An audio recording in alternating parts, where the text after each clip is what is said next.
Well, good morning to you once again. Welcome to News Views on this Sunday morning. I'm Alan Kraszewski, and joining me today is Jeff Bezos. He's the founder of Amazon.com. Well, Jeff, it's great to have you here this morning. It's great to be here. Thanks. You know, you've been named, of course, Time Magazine's Person of the Year for 1999, the fourth youngest to receive this honor. You're 35 now, right? And of course, those that preceded you in that, Charles Lindbergh, Queen Elizabeth, I think, Dr. Martin Luther King Jr. This is quite some collection of company to begin. Very humbling company. I guess so. When did you find out, first of all? I found out that it was a possibility a few weeks ago, and then I found out for sure just a couple of days ago. And what's going through your mind when you realize that your face is plastered all over Time magazine covers? Well, of course, it's exciting, and it's surprising, and it's not something that's normal. I had dinner with my parents to celebrate. My mom was crying. It's a special thing. Now, Time's reasons for this, of course, are well documented, and they're saying, but there is an easy choice here. When you think of what's summed up 1999 in terms of economically, in terms of what's going on in the business world, there's no question that .com is it. And if they were to say, I guess they'd call you the king of .com. How do you react to that? Well, we've got 5,000 kings of .com at Amazon.com, and you know, this really has been a huge effort over the last 5 years. We still have tons of work to do. I'd like to actually take a second to thank all of our customers here in Chicago. We've got a lot of them, and thank you. We're very grateful.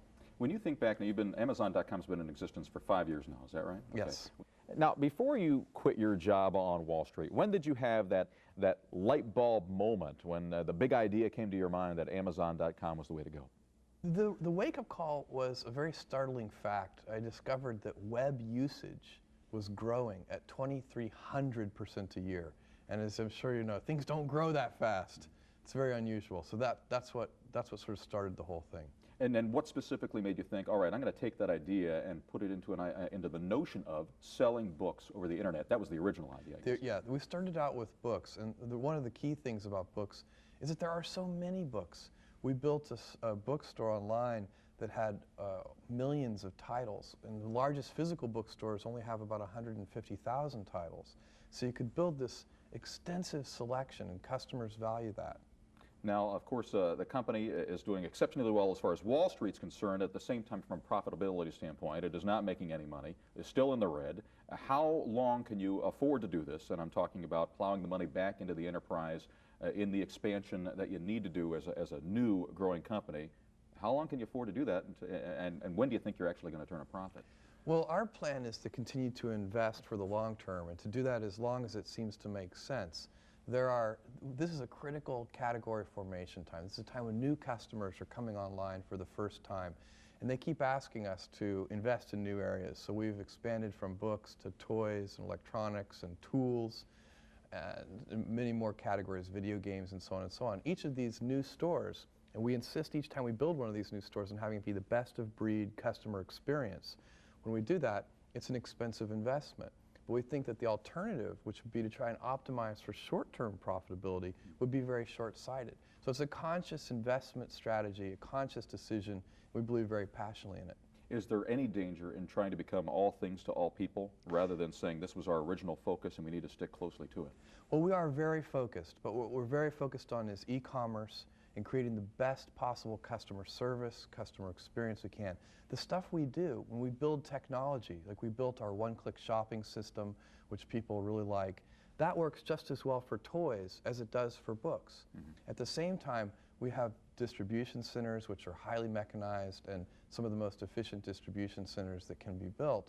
And those things also work well for multiple product categories. Same thing with customer service. So a lot of this investment does serve multiple purposes for customers. Well, I know as a consumer, we tend to think if we shop on the internet that there's some virtual company out there, you know, with virtual warehouses, but that's not the case. There have to be real warehouses with real product that is stored there, and I'm wondering if internet companies are perhaps becoming more like the brick and mortar outlets over time.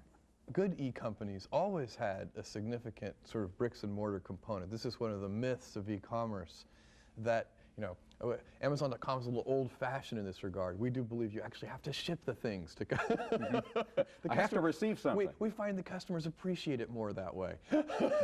They like to get something. So the website is very important, and you have to make sure that you're optimizing that for ease of use, We've spent a huge amount of effort making the website so that ordinary people can use it. Our customers aren't computer experts, but you can't forget about the back end, the customer service and the shipping and fulfillment. I want to talk to you more about that after a short break, and we'll be back with more of Jeff Bezos on News Views in just a moment.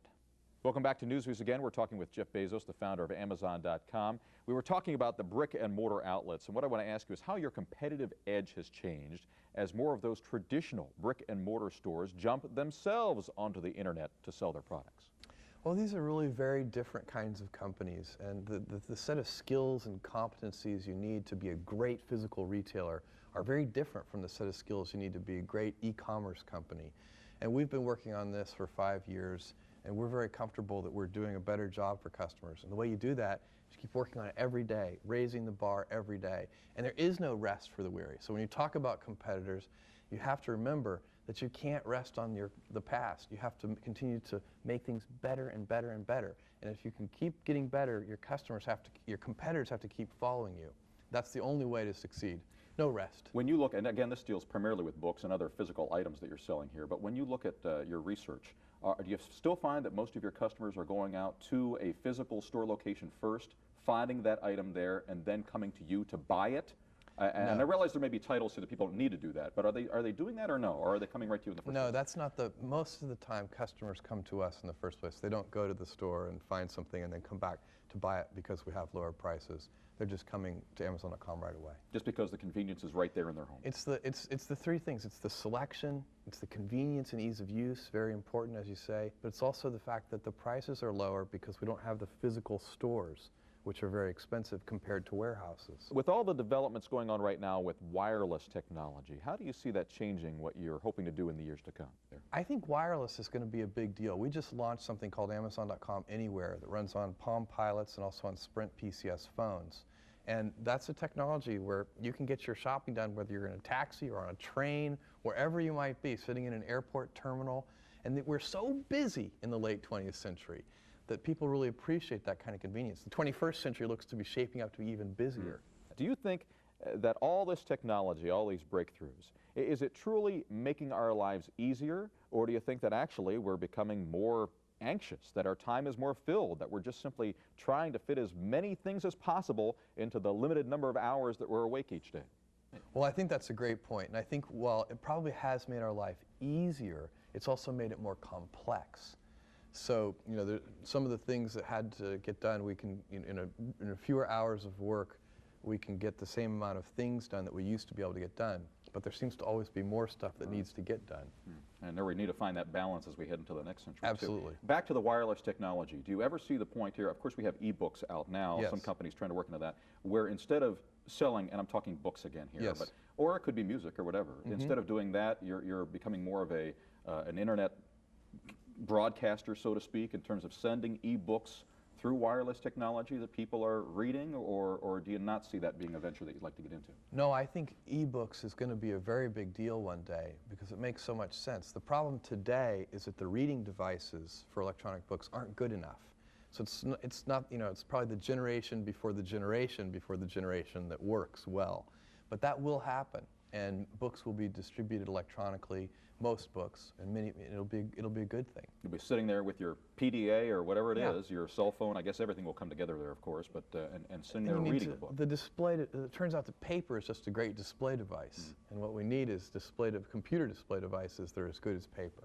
I tend to be wary of invasions of privacy here, and I want to ask you how you would respond to that. You know, as more people go online, and whether you give out your screen name or your name, your phone number, your address, as soon as you do that, it doesn't take very long for somebody to collect all this information from a company standpoint. And I'm not talking about Amazon.com here necessarily, but any company, and say, oh, I want to collect all this information from potential customers. But from the consumer standpoint, we're wondering how much of this stuff do I really want to be giving out? I think privacy is an incredibly important issue, and I think it's going to be even more important in the 21st century. People are going to be appropriately concerned about it. What companies who want to be able to use personal information to increase the benefits to the customer, as we do, you know, when you buy things from Amazon.com, as a repeat customer, when you come back, we use a technology called collaborative filtering to try and predict what things you might like to buy. And our customers love this feature. It's very valuable to them. But it does mean that we have a record of the things you've purchased in the past. And so what has to happen here is if companies are going to be able to serve customers that way, they have to somehow earn the trust of customers that they're not going to misuse that information. But I do think that all those issues are going to be complicated, and they'll have to be resolved, sometime next year. Now, well, I know your company, Amazon, is already involved in an auction-type service of its own, in addition to many others, of course. But I have to wonder, at what point do you think that e-companies will be, in terms of their pricing, almost like bartering, where consumers will be able to go online through the search engines and whatever and say, I want to find the lowest price, and each company will be vying to sell their goods at the lowest price to the consumer? Well, I think you may be able to keep a firm price structure, but it'll have to be the lowest price. Well, but when that's determined by the minute, how do you respond? And I think you will see more dynamic pricing, so it may not be necessarily bidding or haggling, because people don't really like to haggle. That's a waste of time, but they do like to get the lowest price. So there may be prices will get adjusted in real time. The great thing about the internet is balance of power shifts to the customer. And so companies that understand that and work within that framework will do well. But you can't fool customers into paying higher prices online. The lower price is just going to be a click away. And so good companies recognize that, act on it, figure out how to create real value for customers. Well, it's very exciting. Jeff Bezos, good to have you here this morning. Congratulations on your honor as Time Man of the Year. And thank you. Wish you continued success. Thank you very much. Well, it's a very exciting industry. We'll look forward to having you back in the future as well. Hey, if you like that video, be sure to subscribe to our ABC7 Chicago YouTube channel.